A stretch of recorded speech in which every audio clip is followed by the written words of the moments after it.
It's hard to talk about Barcelona without almost at the same moment talking about Antoni Gaudi, who lived 1852 to 1926.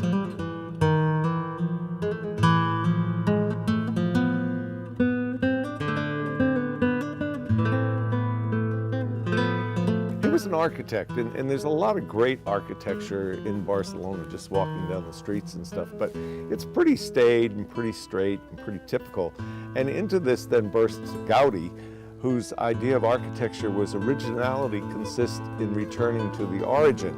So for the origin, then he looked to nature for a lot of his forms and a lot of his ideas. So then when he started designing houses for private people, and when he did Casa Mila, suddenly he designs this house which is totally out of everything else that you might expect. And he had all kinds of hassles with the city planning department, and they didn't want him to build it, and it went back and forth, back and forth. But the house is just a remarkable, sits right on the corner. It's remarkable. Aside from the window panes, it's hard to find a straight line in the house.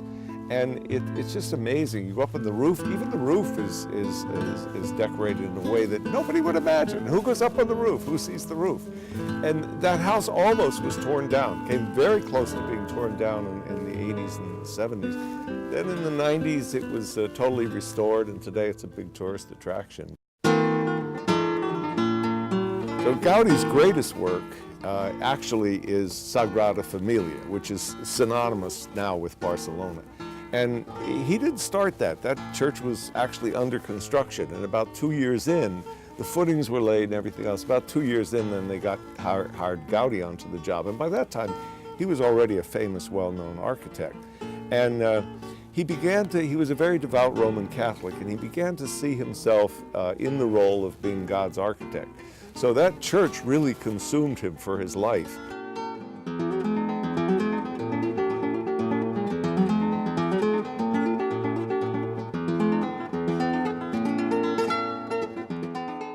Unfortunately, Gaudi said, "I belong among the poor." He was very unpretentious for all of his fame, lived as a poor man among the poor people. And one night when he was coming home from Mass from the church, he was hit by a trolley. And they found him, and nobody knew it was Gaudi. I mean, they just thought it was some poor pauper.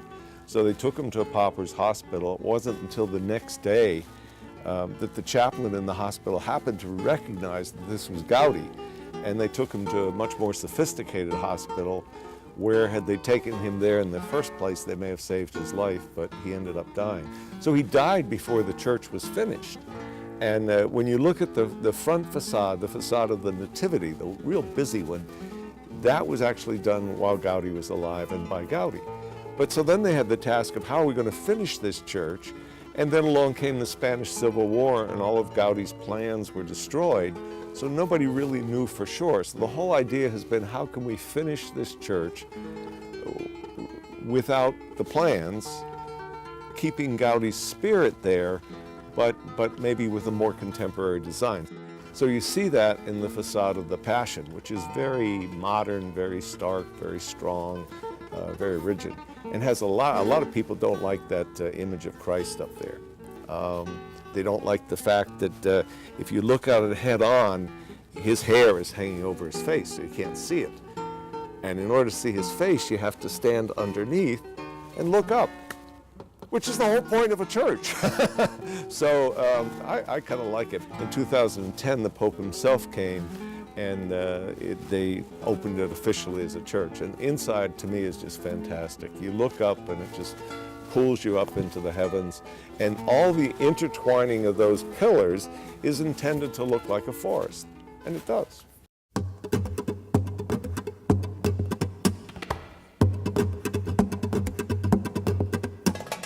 La Rambla is probably my favorite street in all of Europe, and that's why, because it's just such this mix of there's street performers, and there's people selling birds and flowers and walking around, and the market's right there, and it's just really the greatest street, I think, in Europe, just to wander up and down. Barcelona is one of my favorite places in all of Europe. It's a hip, it's a vibrant, it's a up city. There's so much there, so much history, so much art. It's just really a happening city. I think when people go there, if they've not been there before, they're just surprised by this, such a vibrant city and such a sense of life and celebration.